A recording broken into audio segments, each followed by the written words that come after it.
and I was a pathetic drunk. And I had lost my son to my husband, who got full custody of him, and that was just another excuse for me to drink. And finally I woke up one day and I said, you know what, I cannot do this anymore. I mean, I was a drinker, half a gallon a day. Wow. And I couldn't do it anymore. My health was failing. I was close to homelessness. And you know what? God awakened me one day, and I just prayed that the compulsion and desire to drink would go away. And I've never had a drink since. However, I do know that if I don't use the tools of the program, I don't stay connected to AA and my support team, he can give me those tools, he can give me those, that compulsion and desire to drink, just as he has so many others. I just had a friend who, 25 years sober, relapsed. Yeah. Ended up at the VA and died of a heart attack because of his alcohol. Was there Drank for a weekend. anyone in your life, like an important person that helped you get to this point? You know what? My father was an active alcoholic, but he sobered up when I was probably 11 or 12, and he was a huge member of the AA community here in Kansas City. He helped start Men's Recovery House here in Kansas City that is about 45, 46 years old now and houses 75 men. Wow. So he was an absolute inspiration to me. He lived this program. You know, you hear about people talking about, I work the program of AA. I don't. I live it.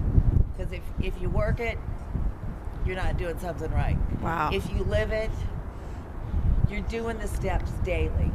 You're making your amends. You're not intentionally hurting people. You're not manipulating anymore. You know what I mean? It's been an awesome experience, and my life is so blessed.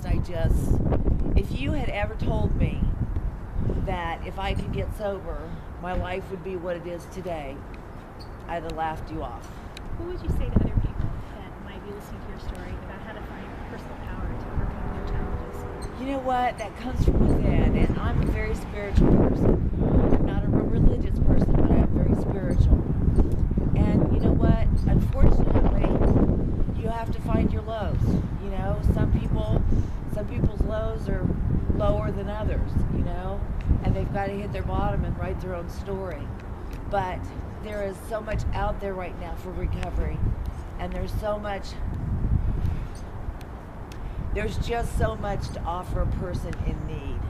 Wow. I spend my Christmas day every year before presents are opened, before breakfast is served. On Christmas Eve, I have a big dinner for all those people that don't have families. They come over. And then afterwards, about 5 of them stay. And we pack big sack lunches for the homeless. Coke, sandwich, a little thing of mayonnaise, chips, cookies, honey bun. And then I go to Superfleet throughout the year, and I make another package of socks, scarves, hat, gloves, that kind of stuff. And on Christmas Eve, last Christmas, we passed out 75 packages to homeless people. Wow. Well, And thank in you. it, I include a card for, AA and a card for church. Thanks for talking to us today. You're so welcome. Thank you for asking me. Yeah, You know what? yeah. I could talk forever.